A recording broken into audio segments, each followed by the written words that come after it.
ขอถวายความเคารพแด่ท่านพระอาจารย์ดร.พระมหาจัญญาสุริยาโนที่เคารพขอ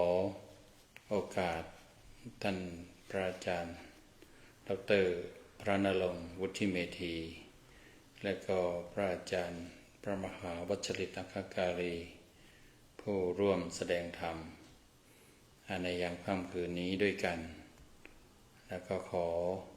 ถวายความเคารพครูบาอาจารย์ทุกท่านที่บังเอิญจะได้เข้ามารับชมรับฟังและก็ขอ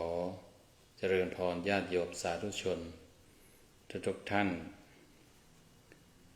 ที่เข้ามารับชมรับฟังรายการธรรมสมโภชวันพระของวัดพุทธปัญญาในช่วงเข้าพรรษาสำหรับปีพ.ศ. 2569วันนี้ครั้งนี้ก็ถือว่าเป็นปฐมฤกษ์หรือว่าเป็นครั้งแรกของฤดูกาลก็ว่าได้หรือว่าของธรรมเนียมปฏิบัติของวัดพุทธปัญญาซึ่งมีการ จัดธรรมสมโภชในช่วงวันพระในตอนกลางคืนวันพระในช่วงเข้าพรรษาก็คือจะมีการแสดงธรรมจนถึงเที่ยงคืนวันนี้วันแรม8 ค่ำเดือน8ตรงกับวันพฤหัสบดีที่6เดือนสิงหาคมพุทธศักราช 2569เราก็ได้ฟังกันไป2 รูปในวันพระนี้หรืออาจจะเป็นวันพระต่อๆไปด้วยก็คงมีการแสดงกัน3 รูปเพราะว่าตารางกิจกรรมของทางวัดนั้นมีการทำวัดเย็นเป็นภาษาอังกฤษเริ่มที่8 โมงกว่าจะเสร็จก็เกือบ9 โมงพอดี3 ทุ่ม8 โมงนี่คือ2 ทุ่มแล้วก็ถ้าจะต้องถ่ายทอดธรรมสมโภชในวันพระต่อเนื่องก็คือเริ่มที่3 ทุ่มทั่วไปถ้าหากว่าตามเทศหรือว่าแสดงตามที่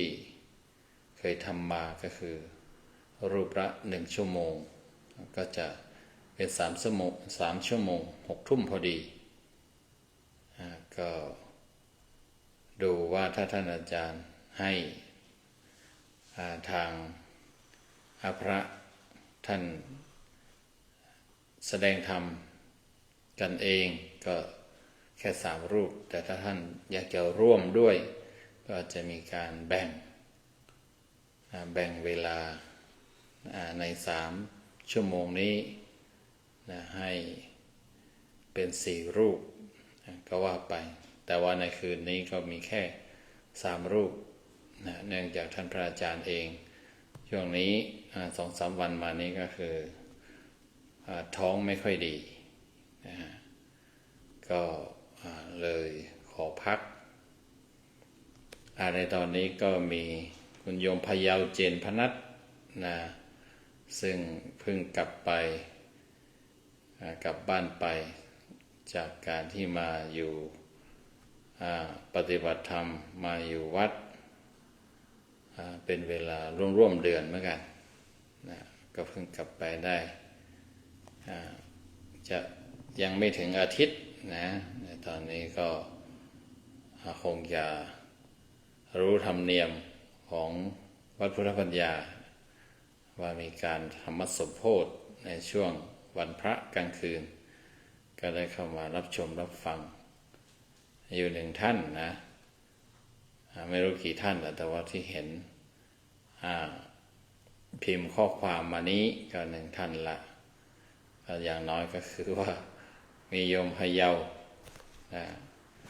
มาเป็นเพื่อนกันแล้วกันนะในค่ำคืนนี้ในช่วงของ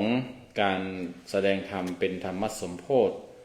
ในวันพระช่วงเข้าพรรษาปีที่แล้วเนี่ยอาตมาก็ได้นำเรื่องราวเกี่ยวกับมรดกที่ขอฝากไว้ของหลวงพ่อพุทธทาสภิกขุมานำเสนอแล้วก็ได้เทศไปหน่อยเดียวเองนะคือหนังสือมรดกที่ขอฝากไว้เนี่ยเป็นหนังสือเล่มหนึ่งของหลวงพ่อพุทธทาสซึ่งบางฉบับก็จะเป็นแค่ภาษาไทยแต่ว่าฉบับที่อาตมาได้นำมาแสดงตั้งแต่ปีที่แล้วเนี่ยมันมีภาษาอังกฤษกำกับด้วยก็เห็นว่าช่วงนั้นมีคุณเดฟคุณดร.เดวิดมังเนี่ยเขาก็มาสนใจรายการถ่ายทอดธรรมะของทางวัดแล้วก็อาจจะมีคุณสตีฟด้วยเผื่อว่าเขาจะได้รับรู้รับฟังสักนิดสักหน่อยก็เลย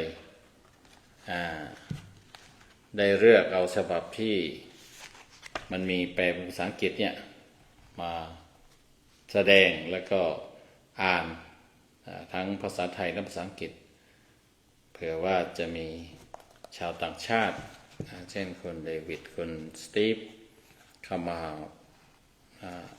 แวะเวียนมาชมจะได้พอเข้าใจมรดกธรรมหรือว่ามรดกที่ขอฝากไว้ของหลวงพ่อพุทธทาสเนี่ย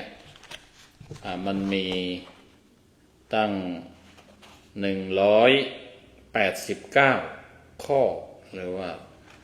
189มรดกปีที่แล้วเนี่ยนำเสนอเทศไปได้ไม่เท่าไหร่ตามที่เอากระดาษคั่นไว้เนี่ยเพิ่งจะเทศไปได้แค่16ข้อเท่านั้นเองนะก็ถือว่ายังมีอีกเยอะจาก189เนี่ยที่เราจะต้องศึกษาที่มีอะไรดีๆที่ควรจะนำมาแบ่งปันกันเนี่ยมรดกที่ขอฝากไว้ของหลวงพ่อพุทธทาสนี่มันก็แบ่งเป็น2 section หรือว่า2 ตอนแรกเป็นมรดกที่เป็นเรื่องฝ่ายวัตถุธรรมและพิธีกรรมส่วนตอนที่2นี่ก็เป็นเรื่องเกี่ยวกับนามธรรมนามธรรมแล้วก็เรื่องสติปัญญาธรรมะที่เกี่ยวกับสติปัญญาให้สติปัญญา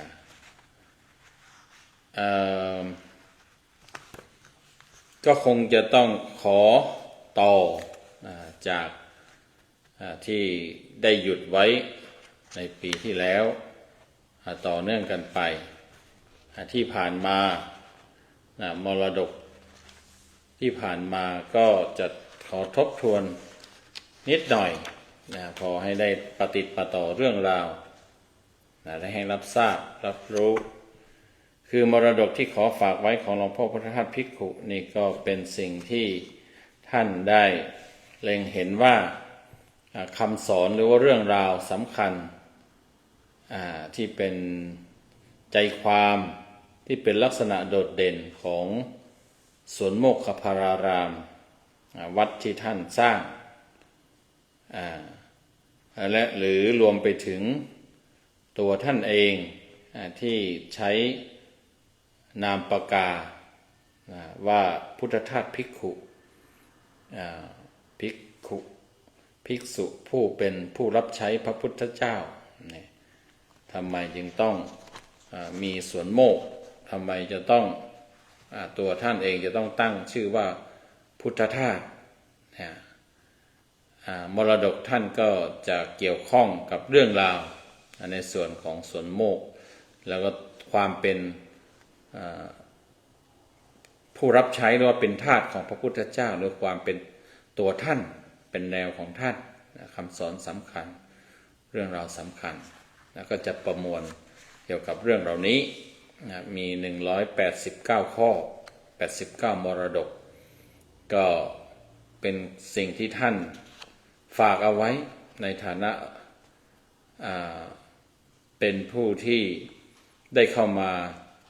ศึกษาแล้วก็มองเห็นว่าพระพุทธศาสนานั้นมีสิ่งมีค่ามีของดีมีสิ่งมีค่ามากมายท่านก็ได้รับประโยชน์ได้ศึกษาได้ค้นพบของมีค่าเหล่านั้นแล้วก็ขอฝากเอาไว้ให้ชาวพุทธรุ่นหลังได้รับประโยชน์ท่านก็รวบรวมเอาไว้เป็นมรดกธรรมมรดก189ข้อปีแล้วก็เทศไปได้แค่16ข้อก็เอามาต่อกันแล้วกันนะอันนี้ขอทวนให้ทราบมรดกข้อที่1นั้นท่านก็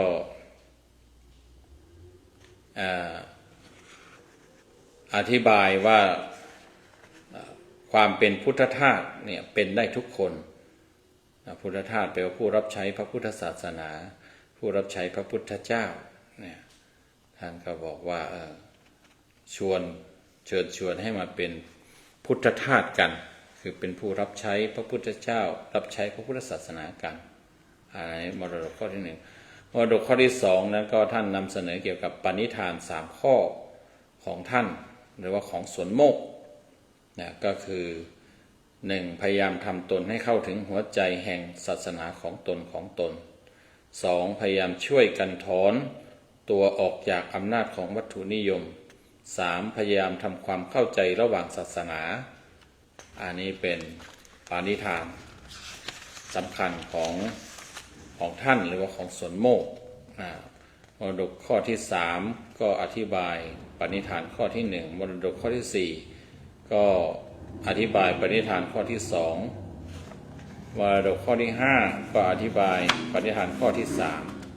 3ส่วนมรดกข้อที่6ท่านก็อธิบายเกี่ยวกับความหมายของคำว่าสวนโมกข์คืออะไรให้ทำความเข้าใจเรื่องสวนโมกข์ก็คือสถานที่ที่เป็นที่ศึกษาให้เข้าถึงความหลุดพ้นมรดกข้อที่7ก็ท่านได้พูดถึงสวนโมกข์ว่ามีมหรสพทางจิตวิญญาณทางวิญญาณคือมันมีปริศนาธรรมที่ที่ท่านได้พบได้เจอว่ามีการวาดหรือว่าแสดงเป็นเรื่องราวที่สอนธรรมะหรือเป็นที่เจริญจิตใจยกจิตใจให้สูงท่านก็เรียกเป็นโรงมหรสพทางจิตวิญญาณเพื่อที่จะเอามาทัดทานกับโรงมหรสพหรือว่าสิ่งบันเทิงทั้งหลายที่มีอยู่ในโลกที่มันมากมายล้วนแต่จะทำให้จิตวิญญาณลุ่มหลงมัวเมาไม่ได้ยกจิตใจให้สูงไม่ได้ยกจิตวิญญาณให้สูงท่านก็เลยสร้างโลกมรสพทางจิตวิญญาณขึ้นมาซึ่งก็มีเป็นลักษณะโดดเด่นของสวนโมกข์อันหนึ่งมรดกข้อที่8ก็กล่าวถึงสวนโมกข์นานาชาตินี่ก็เพื่อที่จะได้เปิดโอกาสให้ชาวต่างชาตินั้นได้มาใช้ประโยชน์ก็เพื่อประโยชน์สุขแก่เพื่อนมนุษย์ชาวต่างชาติมรดกข้อที่9ก็ท่านกลับมาเน้นอธิบายเรื่องมรสพทางจิตวิญญาณอีกทีหนึ่งซึ่งตรงนี้ท่านก็ให้ข้อเปรียบเทียบว่าเพื่อที่จะเป็นข้อทัดทานอย่างที่ว่าว่า ทัดทานกับความเพลิดเพลินที่มันมีอยู่ทั่วๆไปแต่ว่าไม่ได้ส่งเสริมจิตวิญญาณให้สูงขึ้นก็ถือว่าความมหรสพทางจิตวิญญาณเนี่ยมันเป็นปัจจัยข้อที่5ที่ควรจะต้องมีคนเราก็ควรจะต้องมีความเพลิดเพลินทางจิตวิญญาณสิ่งที่จะให้ความเพลิดเพลินก็คือธรรมะนั้นทำให้มีความเพลิดเพลินทางจิตวิญญาณมรดกข้อที่10นั้นท่านก็ได้กล่าวถึงสัญลักษณ์บนหลังคาของน่าจะเป็นศาลาหอสมุดธรรมโคตรที่มันมีเสา5 ต้นบนหลังคาก็หมายถึงธรรมะหมวด5ทั้งหลายแหล่ท่านสร้างเอาไว้เป็นสื่อถึงธรรมะก็มีหลากหลายนิวรณ์5ก็ได้อุปทานขันธ์5ก็ได้พละ5อินทรีย์5ธรรมสาระ5มรรคผลนิพพาน5แม้ที่สุดแต่มือเท้าของเราที่มี5 นิ้วเป็นเครื่องเตือนใจให้เรานั้นได้เล็งเห็นถึงความสำคัญของธรรมะเหล่านั้นของสิ่งเหล่านั้นมรดกข้อที่11ก็เป็นเรื่องเกี่ยวกับคติพจน์ของสวนโมกหรือว่าสโลแกนของสวนโมกถ้าสั้นๆก็กินข้าวจานแมวอาบน้ำในคูนอนกุฏิเล้าหมูฟังยุงร้องเพลงก็คือหมายถึงว่าชาวสวนโมกก็คือเป็นอยู่อย่างเรียบง่ายเป็นอยู่อย่างง่ายๆ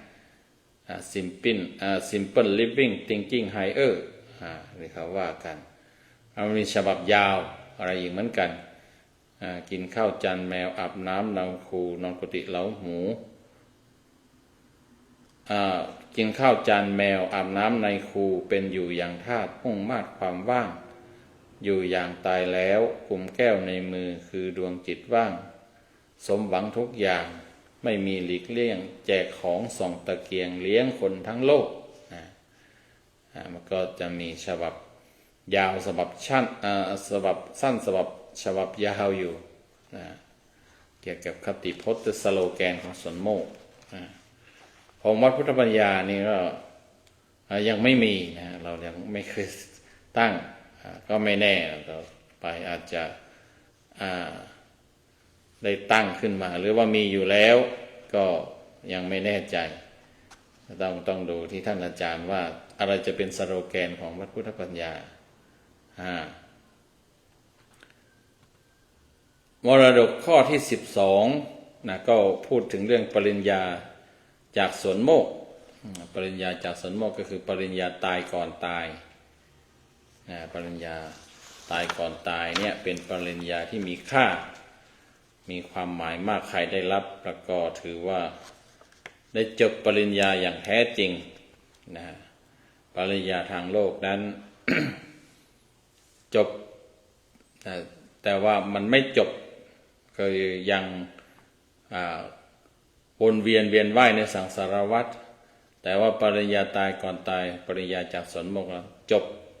จบการเวียนว่ายตายเกิด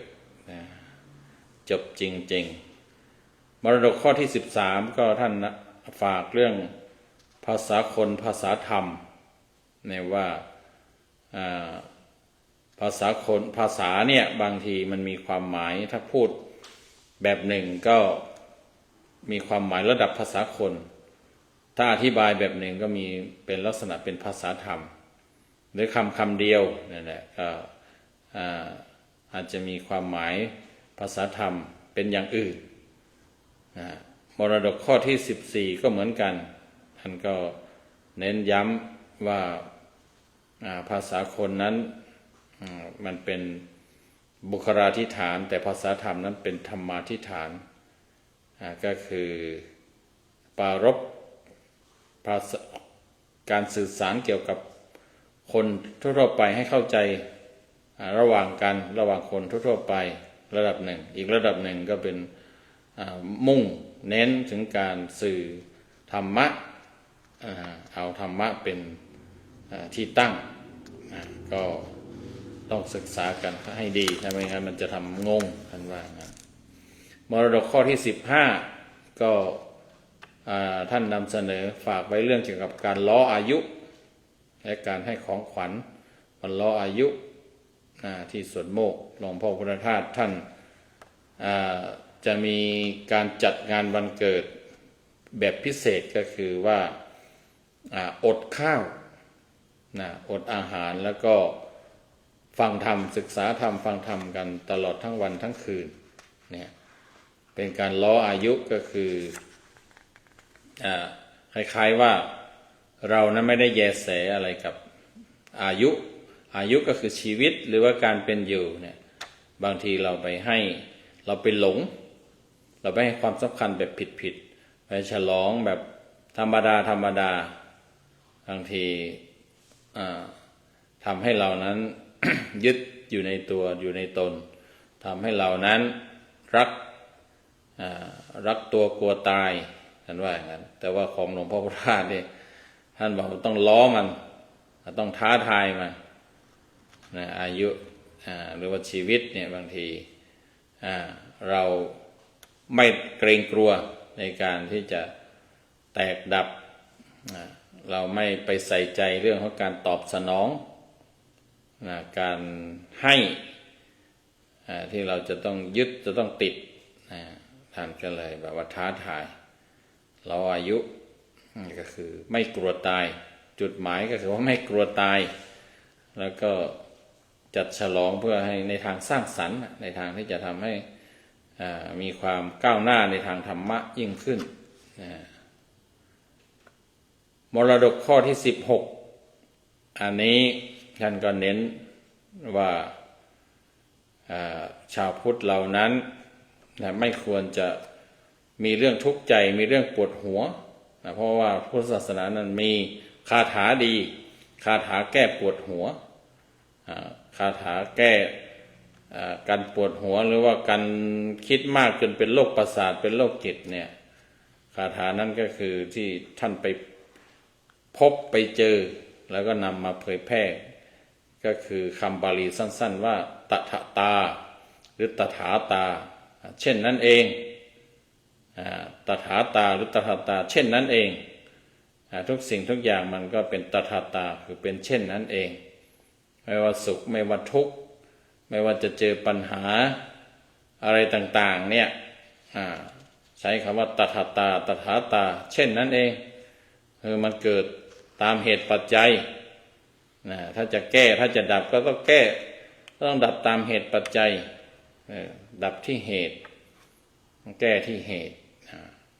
เข้าใจอย่างนั้นตถาตาเช่นนั้นเองเบื้องต้นก็คือว่าตถาตาเป็นการ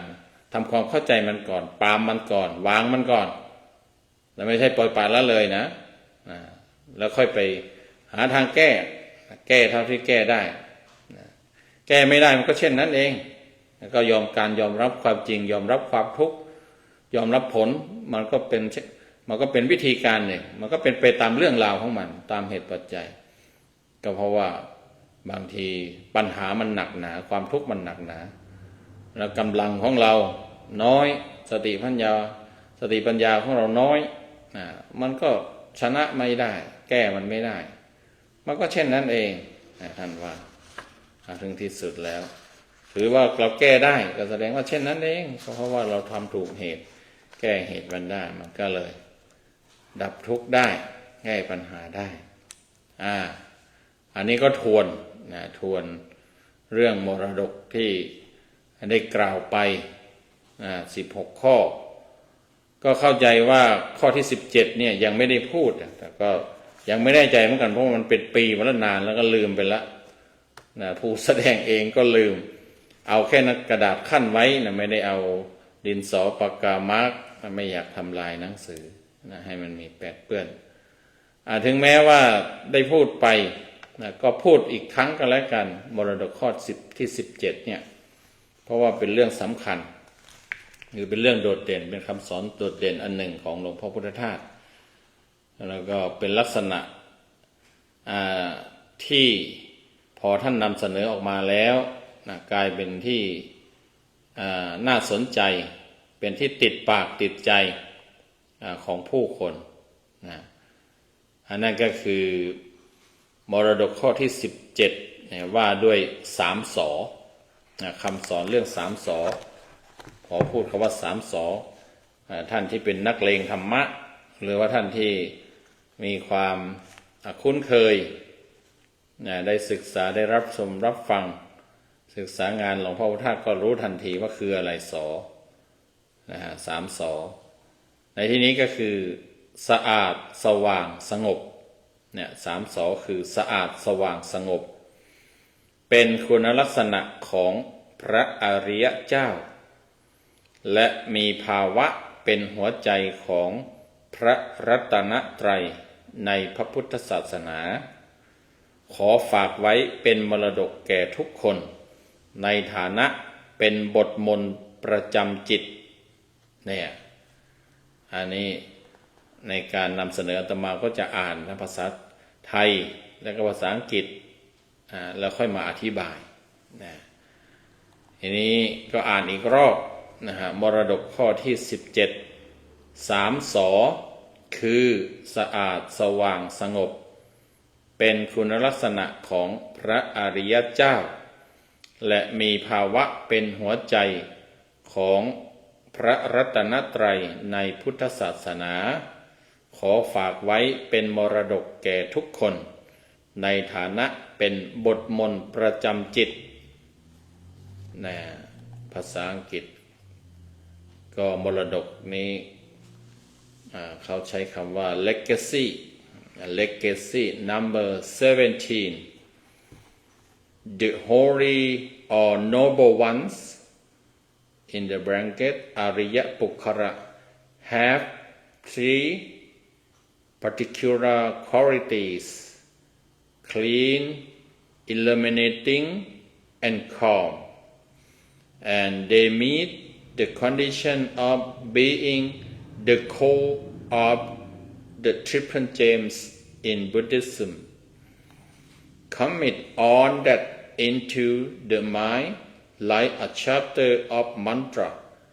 and let it be a legacy for everyone. ภาษาอังกฤษก็อ่านครั้งเดียวตามสูตรของท่านดร.ณรงค์เดี๋ยวมันจะไม่เหมือนเดิมก็อันนี้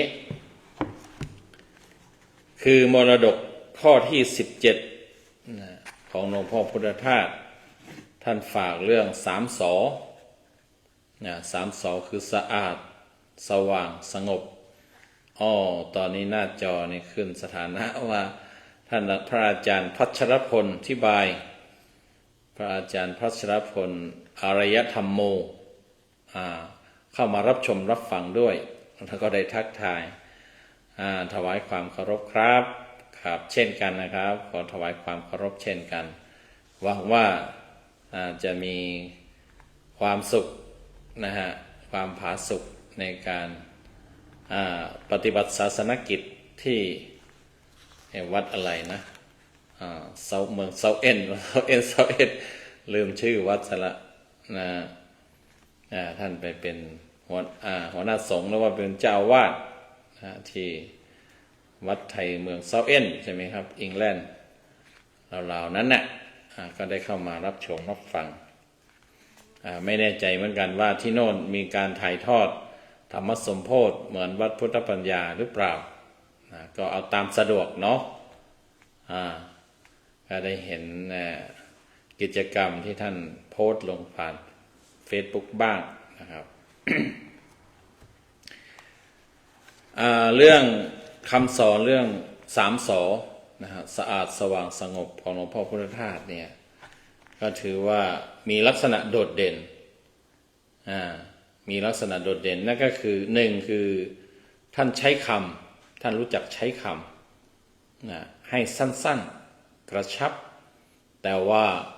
กินความลึกอมความสำคัญอมใจความครอบคลุมใจความสำคัญอมใจความสำคัญของพุทธศาสนาเอาไว้สะอาดสว่างสงบ เนี่ยท่านก็ใช้คำภาษาไทยไปเลยภาษาบาลีเนี่ยมันก็จะไม่คล้องจองนะบาลีสะอาดคืออะไรนะปริสุทธโธสว่างสว่างนี่อะไรโอภาโสโอภาสติ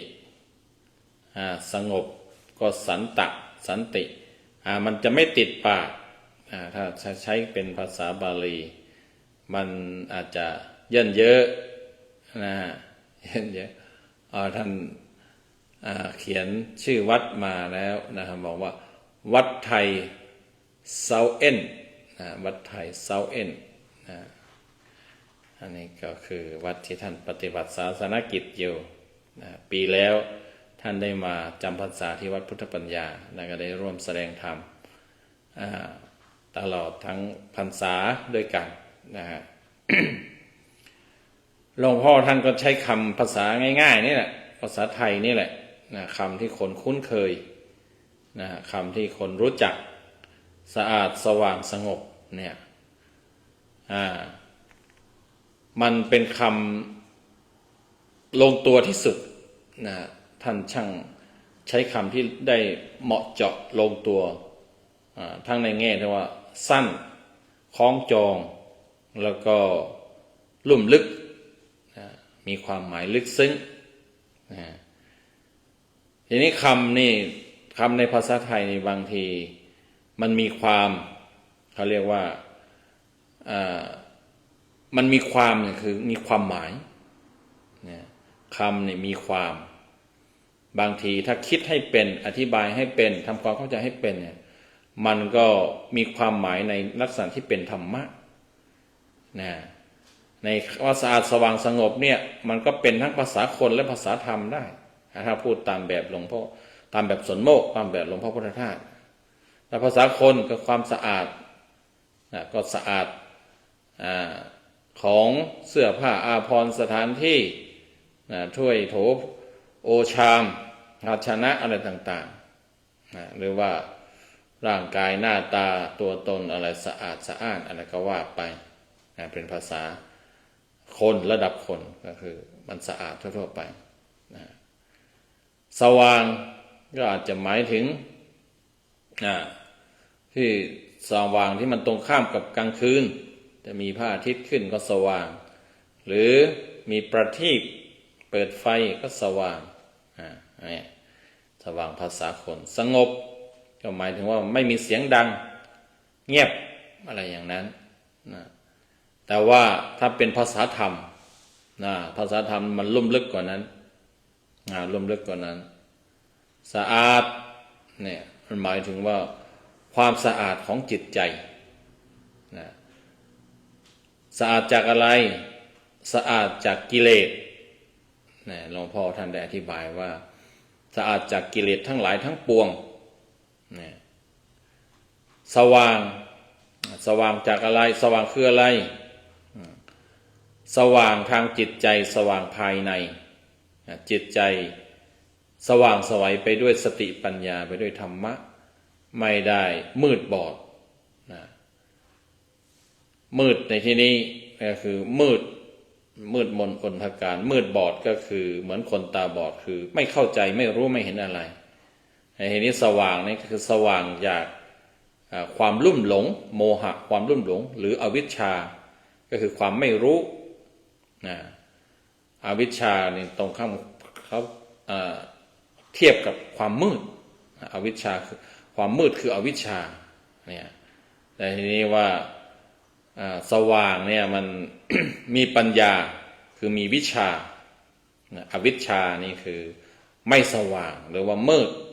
เพราะว่ามันไม่รู้เรื่องมืดบอดทางจิตใจเนี่ยพอมีวิชาไม่มีมีวิชาแม้ว่าสว่างไสวแปลว่ารู้แต่ไม่มืดไม่บอดเข้าใจทุกสิ่งทุกอย่างเนี่ยสว่างก็สว่างจากโมหะและอวิชชาท่านอธิบายว่าอย่างนั้นแล้วก็สงบล่ะสงบนี้ท่านบอกว่าสงบจากการปรุงแต่งจิตใจไม่มีการปรุงนะเฉพาะอย่างยิ่งก็คือปรุงที่ เป็นสังขารที่มีปลายทางก็คือว่านำไปสู่การยึดมั่นถือมั่นแล้วก็เพื่อที่จะเป็นทุกข์เนี่ยอันนี้ก็คือสงบสงบเงียบไม่เกิดการปรุงแต่งที่จะทำให้เกิดทุกข์อันนี้ก็เรียกว่าสงบแต่กระนั้นก็ตามท่านก็เปิดทางเอาไว้ว่าเราสามารถที่จะทำความเข้าใจได้หลากหลายตามแต่ว่าสติปัญญาของแต่ละท่านจะมองอย่างไรเนี่ยก็ทำความเข้าใจได้มองได้อธิบายเป็นลักษณะอื่นได้เพื่อให้เกิดความเข้าใจที่หลากหลายแล้วก็ได้สติปัญญาได้ประโยชน์ในหลายๆแบบนะอันนี้คือ3 สอสะอาดสว่างสงบนะแต่ว่าเราก็จะวันนี้ก็คืนนี้ก็คงจะได้พูดเฉพาะมรดกข้อนี้นะมรดกข้อนี้เพราะว่ามันเป็นคำสอนที่สำคัญเป็นเรื่องสำคัญเป็นสิ่งสำคัญนะซึ่ง สะอาดสว่างสงบนี่หลวงพ่อพุทธทาสบอกว่ามีภาวะเป็นหัวใจของพระรัตนตรัยในพระพุทธศาสนาเอาบรรทัดแรกบรรทัดก่อนหน้านั้นเขาบอกว่าเป็นคุณลักษณะของพระอริยเจ้าเนี่ยเป็นคุณลักษณะของพระอริยเจ้าพระอริยเจ้าก็คือในที่นี้ก็คงจะเอาหมายเอาพระอรหันต์กันแล้วกันหรือถ้าจะรวมพระอริยเจ้าทั้ง4ระดับคือพระโสดาบันพระสกทาคามีพระอนาคามีและพระอรหันต์ก็ได้ก็กล่าวได้อย่างนั้นเป็นพระอริยเจ้าก็คือจิตใจของท่านนั้นก็มีความสะอาดสว่างสงบลดหลั่นกันไปมากน้อยมากแตกต่างกันไปตามลำดับถ้าสมัยถึงเป็นคุณลักษณะของพระอริยเจ้าคือพระอริยเจ้าทั้ง4ระดับเนี่ยก็แต่ละระดับก็มีความสะอาดสว่างสงบแตกต่างกันไปแต่ถ้าหากว่าเป็นถึงขั้นพระอรหันต์นี่ก็ต้องเรียกว่ามีความสะอาดสว่างสงบเนี่ยเต็มร้อยถ้าพระโสดาบันนี่ก็คือความสะอาดสว่างสงบก็มี 25% พระสกทาคามีก็มี 50% พระอนาคามีก็มี 75% พระอรหันต์ก็มีเต็มร้อยเราสามารถที่จะแยกแยะหรือว่ากล่าวได้อย่างนั้นประมาณได้ดังนั้นถ้าพูดถึงความสะอาดสว่างสงบเราท่านนี้ก็แล้วแต่นะถ้าว่าเรามาแบ่งกันอย่างนั้นเราก็คงจะไม่ถึง25เท่านั้นมั้ง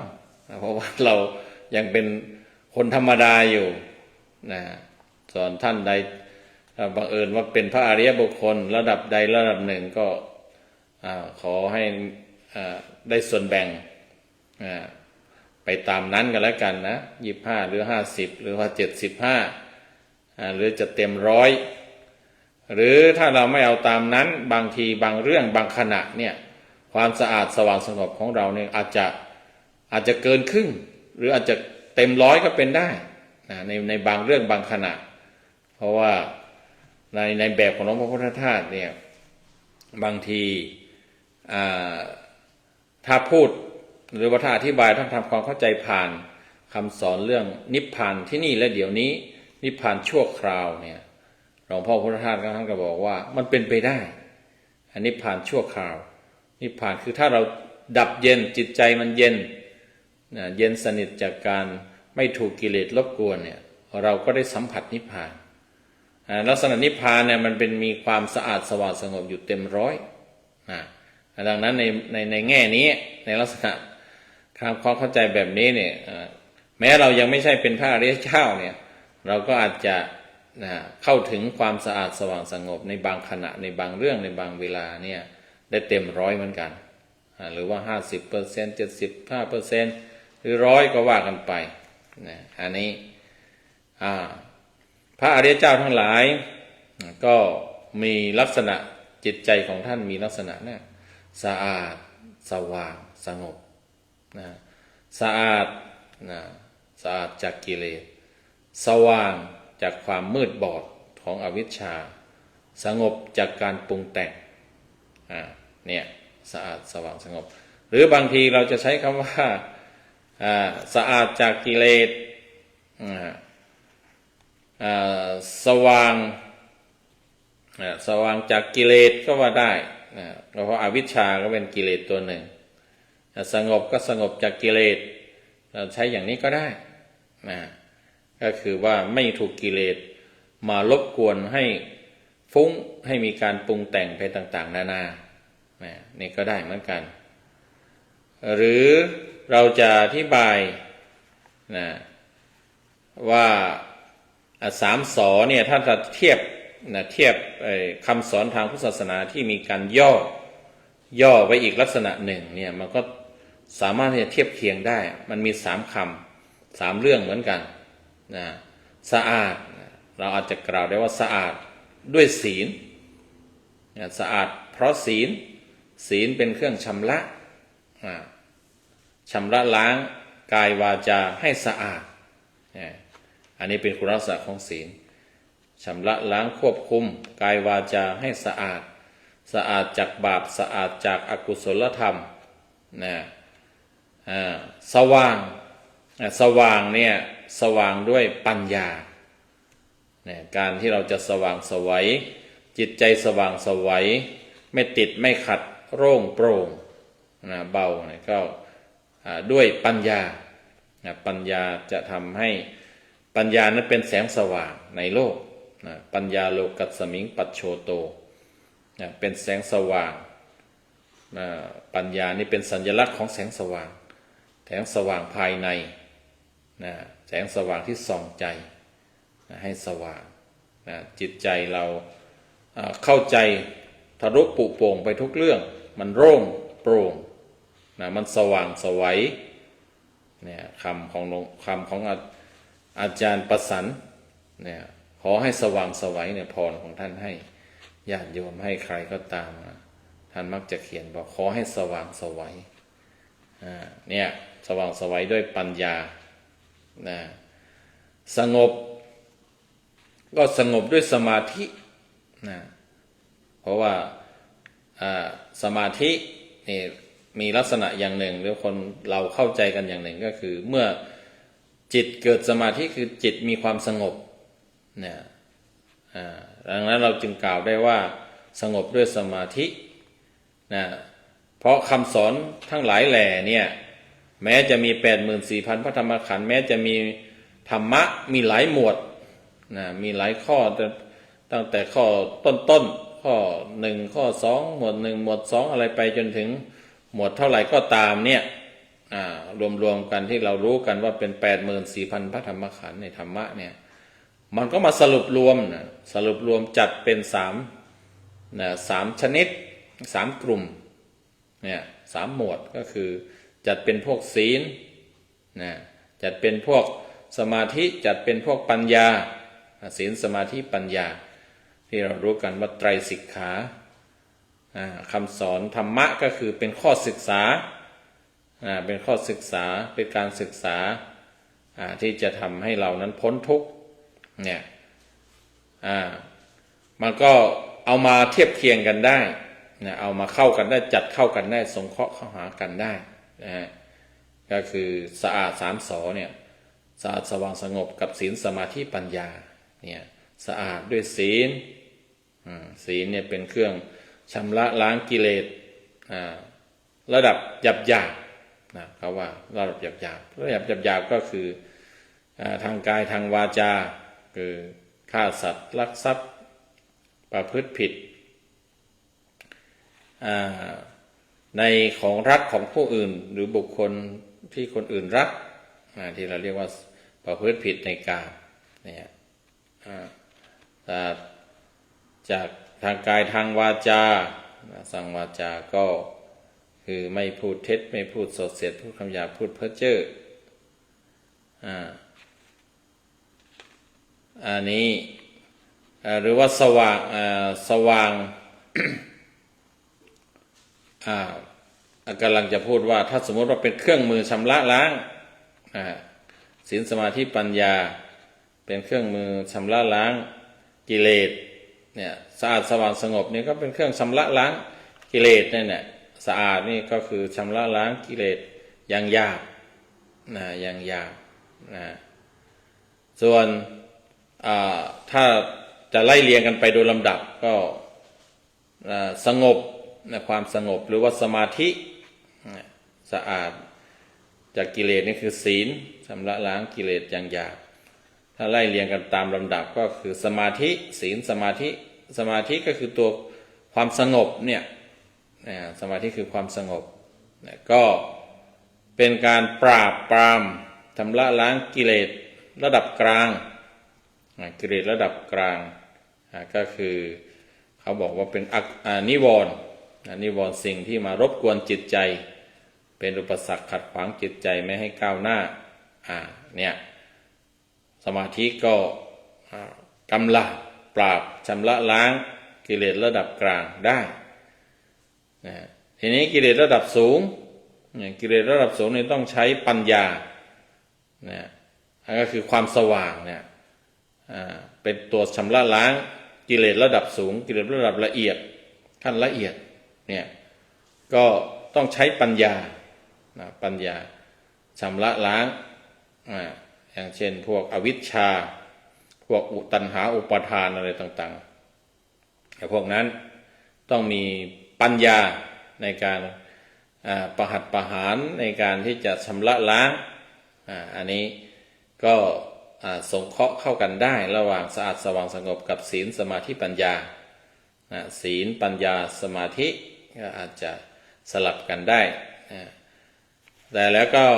หลวงพ่อท่านว่าเป็นลักษณะของพระอริยเจ้าเนี่ยเป็นลักษณะของจิตใจของพระอริยเจ้าเขาก็วัดกันที่เนี่ยความเป็นพระอริยบุคคลก็วัดกันได้มันวัดกันได้หลายแบบแต่ว่าสามสอเนี่ย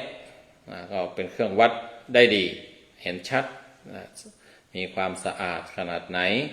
มีความสว่างขนาดไหนมีความสงบขนาดไหนนะฮะและนอกจากนี้ท่านยังบอกว่ามีภาวะเป็นหัวใจของพระรัตนตรัยในพุทธศาสนาเป็นหัวใจของพระรัตนตรัยในพุทธศาสนาพระรัตนตรัยก็อย่างที่เรารู้ก็คือพระพุทธพระธรรมพระสงฆ์เนี่ยพระพุทธพระธรรมพระสงฆ์นี่มีหัวใจอยู่ที่อะไรเนี่ยหลวงพ่อท่านก็บอกว่าถอดรหัสออกมาแล้วก็เนี่ยมีหัวใจอยู่ที่สะอาดสว่างสงบนี่แหละสะอาดสว่างสงบนี่แหละเนี่ยอันนั้นก็คือพระพุทธคือใครพระพุทธก็คือผู้ที่ค้นพบธรรมะค้นพบความสะอาดสว่างสงบเนี่ยที่มันเป็นธรรมะที่มันมีอยู่ตามธรรมชาติเนี่ยอันเนี้ยก็คือผู้ใดเป็นผู้ค้นพบและนำมาสอนก็แสดงว่าผู้นั้นเป็นพุทธะผู้พบก่อนแล้วก็นำมาสงเคราะห์เพื่อนมนุษย์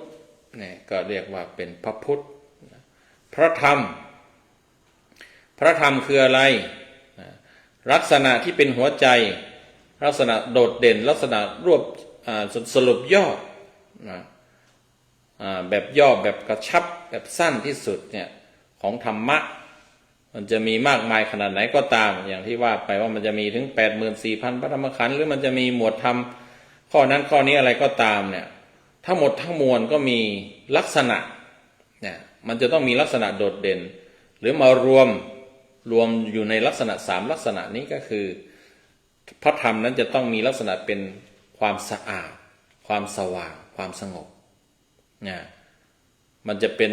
หมวดธรรมแบบไหนก็ตามมันจะต้องนำมาสู่สรุปรวมลง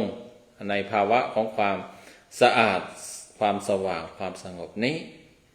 เนี่ยตัวความสะอาดตัวความสว่างตัวความสงบนั่นแหละคือธรรมะที่แท้จริงเป็นตัวธรรมที่แท้จริงเป็นคุณลักษณะที่แท้จริงอันนี้ก็ถือว่าเป็นเรื่องเดียวกันแล้วรวมไปถึงพระสงฆ์ด้วยพระรัตนตรัยรัตนะข้อที่3ก็คือพระสงฆ์ ถ้าจะเป็นพระสงฆ์ที่แท้จริงนะก็จะต้องเป็นผู้ที่ปฏิบัติศึกษาและปฏิบัติเพื่อเข้าถึงความสะอาดความสว่างความสงบเนี่ยนี่เรียกว่าพระสงฆ์พระสงฆ์ก็คือกลุ่มคนหมู่ชนผู้ศึกษาและปฏิบัติเพื่อที่จะเข้าถึงความสะอาดความสงบความสะอาดความสว่างความสงบปฏิบัติไปปฏิบัติไปจนเข้าถึงในที่สุดก็เรียกว่าพระสงฆ์นะ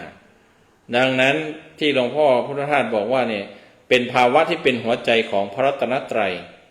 ก็คือว่ามันเป็นหัวใจคือสิ่งสำคัญเนี่ยหัวใจก็เทียบกับเหมือนหัวใจของคนเราเนี่ยเป็นอวัยวะสำคัญของชีวิตไม่มีหัวใจอยู่ไม่ได้ไม่มีหัวใจก็คือตายไม่มีความหมายว่าเป็นชีวิตเช่นกันถ้ามันไม่มีความสะอาดสว่างสงบมันก็ไม่เป็นธรรมะมันไม่มีสิ่งสำคัญธรรมะนั้นไม่มีความสำคัญอาจจะเป็นธรรมะของ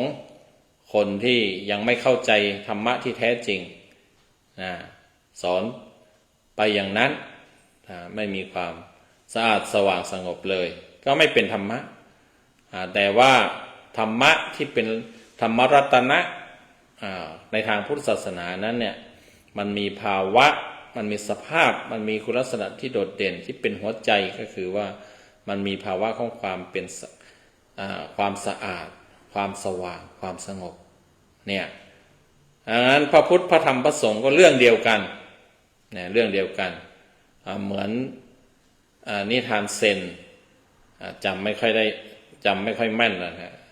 ประมาณว่า มันมีนิทานเซนนะฮะที่เขาพวกพระนิกายเซนเขาจะมีการเรียกทดลองปริศนาธรรมทดลองปริศนาธรรมหมายถึงว่ามีการถามปัญหาธรรมกันเขาชอบกันอย่างนั้นตามเรื่องเขาบอกว่ามันมีพระอาคันตุกะจะไปขอพักเขาไปขอพักแต่ทีนี้ธรรมเนียมจะไปขอพักเนี่ยก็อย่างว่าเนี่ยก็คือว่าถ้าตอบปัญหาธรรมได้เขาก็ให้พักถ้าตอบปัญหาธรรมไม่ได้เขาก็ไม่ให้พักดูเหมือนว่าในวัดหนึ่งเนี่ยมันมี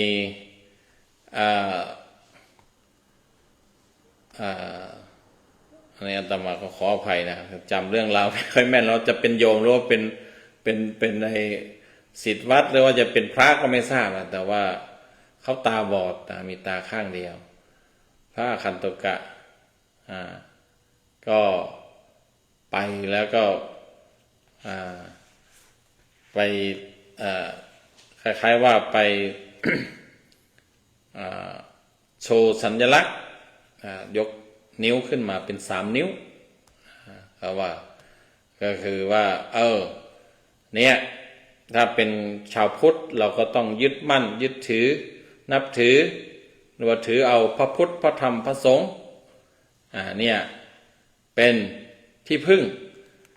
หรือว่าสรณะของเราที่พึ่งของเรานั้นมีอยู่3 ประการพระพุทธพระธรรมพระสงฆ์แต่นี่ว่าไอ้คนที่มาต้อนรับนั่นน่ะเขาก็ตีความไปอีกแบบแต่เขาไม่ได้พูดกันนะเขาใช้ภาษาใบ้ภาษามือพอเห็น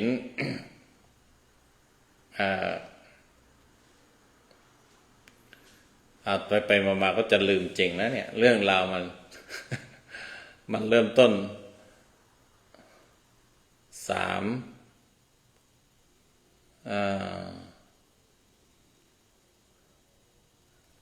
แล้วมี2เลยนะแล้วก็มี1มันเป็นยังไงเอาเป็นว่า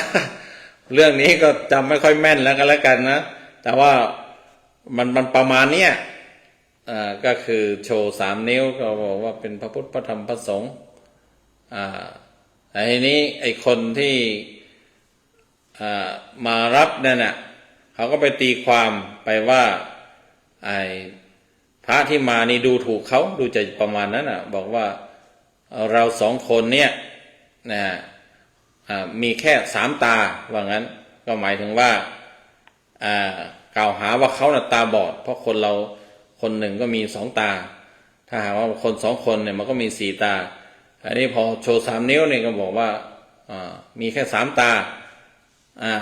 คือคนที่มารับแขกเนี่ยมาเขาเรียกว่ามาโต้ตอบปริศนธรรมนะอาจจะว่าอย่างนั้นก็ว่าได้เนี่ยก็ไปตีความเป็นว่าพระอาคันตุกะเนี่ยไปดูถูกแกบอกว่าเราเนี่ยมีรวมกันเนี่ย2 คนมีแค่3 ตาก็คือพูดง่ายๆคือหาว่าเขาตาบอดเขาก็เลยโมโหเขาก็เลยว่าชูกำปั้นขึ้นมานะคือกำปั้นขึ้นมาเพื่อที่จะทำร้ายที่จะต่อยนั่นแหละนะแต่ว่าไอ้พระอาคันตุกะเนี่ยแกก็ตีความเข้าใจ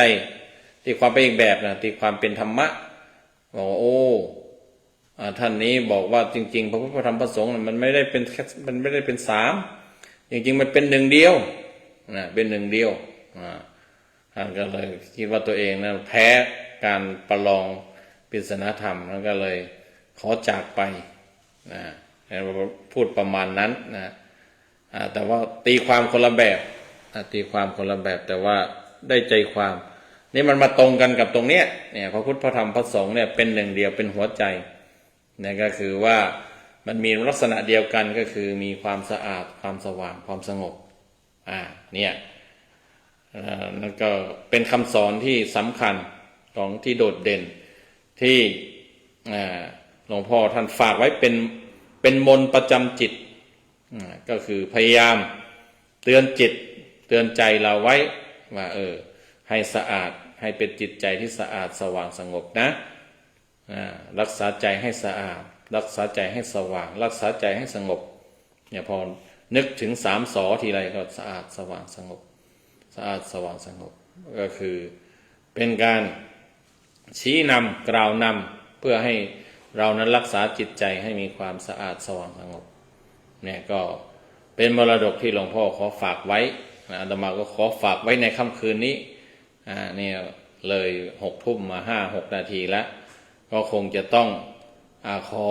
ถือโอกาสกราบลาครูบาอาจารย์แล้วก็จากลาญาติโยมทุกท่านที่รับชมรับฟังอยู่ก็ขอกราบขอบพระคุณและอนุโมทนาขอบคุณทุกท่านที่ยังรับชมรับฟังอยู่ในยามดึกดื่นแม้ว่าดึกดื่นแล้วก็ตามนะก็หวังว่าจะได้พบกันในทุกวันพระในช่วงเข้าพรรษานี้ในท้ายที่สุดนี้ก็ขอความสะอาดความสว่างความสงบจงบรรจบพบมีที่จิตใจของทุกท่านทุกคนเพื่อความสุขเพื่อความสงบด้วยกันทุกท่านทุกคนเทอญ